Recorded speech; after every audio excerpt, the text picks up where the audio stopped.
Alright, welcome back guys. If you're new to the channel, never seen one of these before, if you don't currently compete in USPSA, a lot of this is going to go over your head, but for those who are here, let's get started. So this is the first stage I shot. It was stage 3. You'll notice that you're starting in a box. You had to hold the football. From the box you can take this target grouping, but you can't quite see this target grouping. So since drawing is dead time, I'm going to introduce a step to be right there, and my right foot kind of sets the position, so you'll see me step out with my right foot. So I get a clear line of sight on those 3 targets and then these 2. Since this was my first stage of the day, I was a little bit slow on the engagement of these targets. It was relatively easy shooting, about 6 to 7 yards depending on which target you're talking about. But you can see it here. So 269 load and start, and this whole match was designed to screw with PCC. You'll notice that all these stages are unloaded starts, have hard leans, and mandatory reloads or tight quarters, tight positions. So you can't say PCC isn't changing the sport when stage designers are actively trying to screw PCC.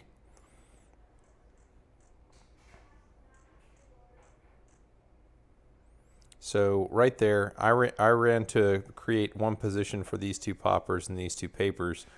The open GM who I was chasing for the match took basically every target from there over on the move. And if I'm going to do that, I need to get good so that I have the confidence that I could do that. I mean, the shooting was easy enough. I could have done it, but I don't think I would have executed it at a speed that would have been advantageous for me. That position entry was pretty tidy. That's one thing that I do need to pat myself on the back for. So I'm entering a position hard on a mini popper, and boom, that was pretty quick. And it was a hit as well. So, all right, load, go around the corner, host some guys.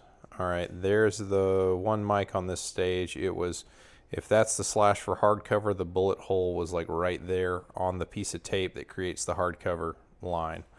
So it was a near miss, and it's unfortunate, but it happens.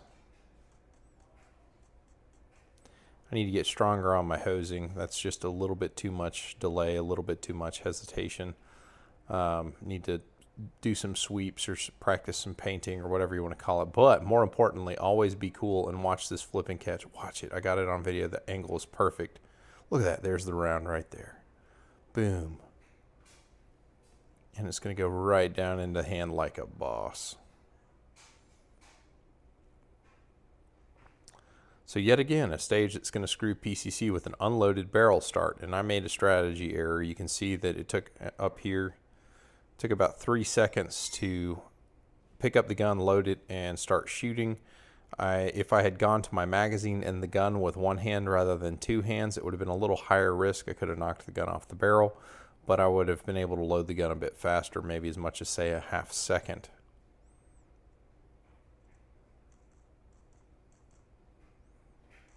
Took 2 targets about 10 yards on the move. All right, this was a bad load. It probably cost me another half second. So I look, you can see me turn my head, and I look to where I'm supposed to go. Hand comes down like you're supposed to be reloading, and I think, no, I'm not. I got plenty of ammo. And it's like, no, you really do need to be reloading for your plan. So I load the gun and then just kind of stumble into position.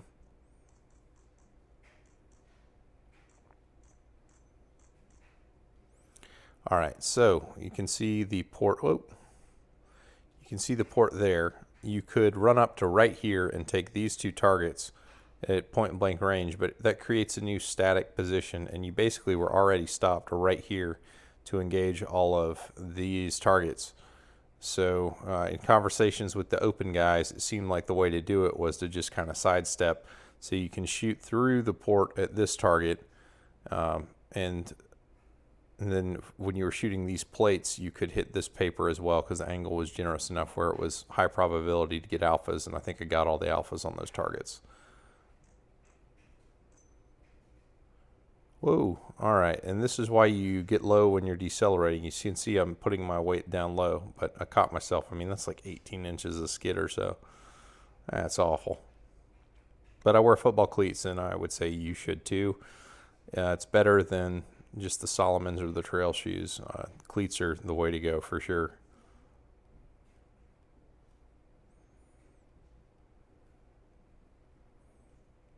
Probably should have jumped out of the fault line and just taken this target in the air. It probably would have been a bit faster rather than doing kind of the hard stop to take it. I could have just leapt out and sent a double tap at the man there.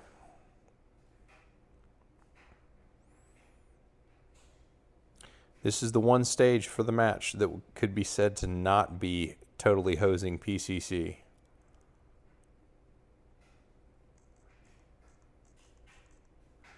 I guess you could argue the height over bore on those. Okay, so that was a pretty weak position entry. Not at all pleased about that. You can see that I take my hand, I break my grip on the gun only to rebuild it after 2 steps. The gun's late coming back up. It should have been up. I should have stayed at this elevation, but you see me stop and then rise up and then start shooting. That's probably 2/10 to 3/10 of a second right there wasted. Reload was good. I had a stage marker on the ground right there to get my right foot in this position. Should have been lower and wider than what you're seeing here, and I actually stand up as I shoot the array. The way I hit it in the walkthrough, I wouldn't have had to move my position at all. And here's the biggest error I make on this stage. So you can see my head is turned. I am looking at the next target. It's about a 7-yard engagement. I should have just swung the gun onto it and started shooting right now. Should have been the first shot, and there should have been the second shot, but no. I finished taking a step right there. You can see my gun clears the plane for the port right there. And as a result, we get this lovely 102. Even if I ate 2 Charlie on that target by shooting sooner, I would have saved us 1.02 seconds by not having to stick my gun into the port like that. So that's a lesson learned there. Something I need to practice in dry fire is leaving a position on a kind of a wide transition while starting moving. Had 1 makeup on steel. It was bad for a half second.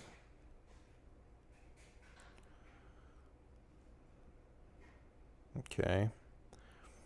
Brings us on to the classifier, and the CM 1808 classifier apparently is based around the production hit factors from nationals this year, which on a stage with a bunch of partials like this, a dot is a huge advantage. So I shot an 82%, which is kind of a high-end A-class score, despite the fact I had a mic. But you can see how it went here. 155 draw, so I need to get some time off that. That should have been about a 135 draw. So there's about 2/10 of dwell time on that. 48, okay, so about 40s. About 40 transitions onto the partials, and then 50 onto the half head box, and I think I do the same thing up here. Yep, pretty much. All right. This stage, or the second string for the classifier, was more interesting. My time was only like 2/10 slower retreating uprange as it was advancing downrange, which is pretty cool. But this draw is 143, should have been about a 1-2. All right, so you see that load. You see how I seated the mag as I'm running uprange. As I was walking through the stage, I practice it both ways. I practice getting into the box, and I've also practiced seating mags like that. And I didn't make up my mind the way to do it. I just said, you'll do it whatever way is the fastest way to do it. And that's what I did. So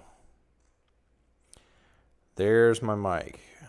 Right there. That shot right there. That was the mic on this target. I could tell from where my dot lifted that I could have dug the bullet out of the berm. I knew exactly where it went, but it was a Virginia count stage. It was about a ½ inch over the left shoulder and about an inch from the head box on this target, but it was Virginia count, so you can't really make it up without taking a penalty, and I don't think the time would have factored out to be an advantage had I sent another one.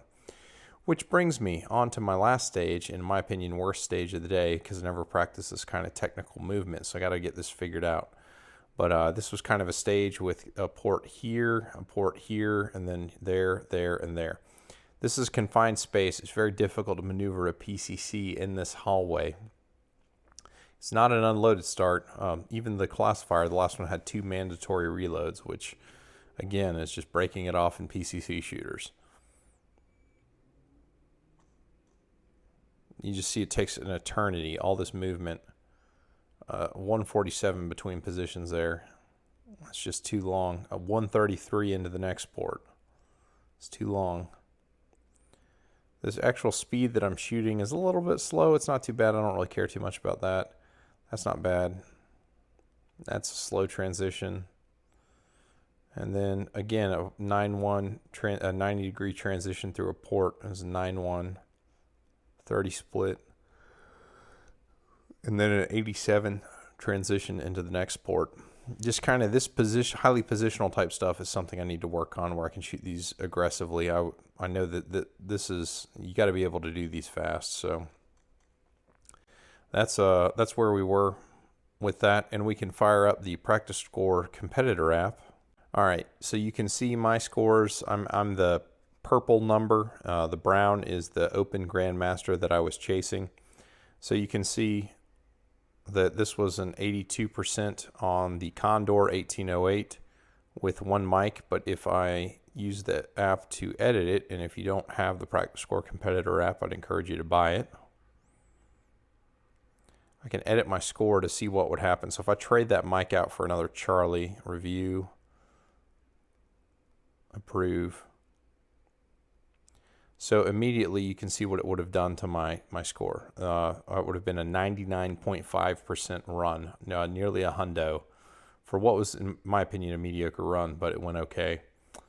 You can see stage 2, the open GM who I was competing with had a malfunction where he had to rack a round out, so his time was about 1.5 seconds to 2 seconds slower than what it should have been, but he did a much better job negotiating the stage than I did still.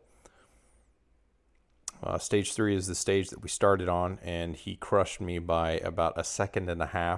He had an 8.8 hit factor. My field course times need to range from about 7.5 or about mid-7s up to mid-8s is what I want to see. If my mic kind of goes away here, you can see what kind of time that would get me. So if we drop that mic out and just throw it on there as a Charlie, I think that's Charlie it is.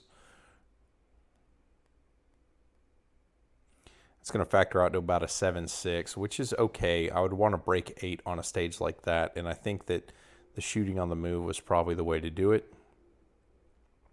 The next stage, you can see he absolutely ran away with it. I think there was plenty of time that I was missing. He engages targets. He engages the partial targets with authority like they're open targets. He's just a beast like that. And then on stage 5 was where I kind of did a little bit better, but even still, I had a makeup shot, which is good for about 0.5 seconds there.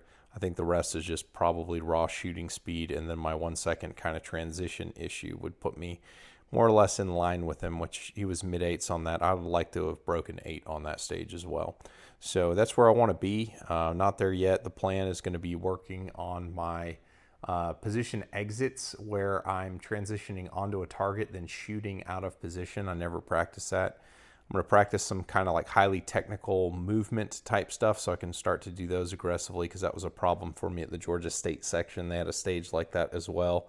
It was just too slow. And then in live fire, I'm going to work on sweeps, sweeping onto the target and breaking the shot as soon as the dot kind of gets ready to cross into the A zone, so that there's 0 dwell time. It's going to be my live fire training. I'm going to order some half-size targets and work on some transitions at the indoor range on the backboard, tape up 3 of those bad boys, and just work some transitions, trying to shoot those with authority at different distances. So that's the big training takeaway. I appreciate you guys, and I will catch you on the next one. Take care, guys.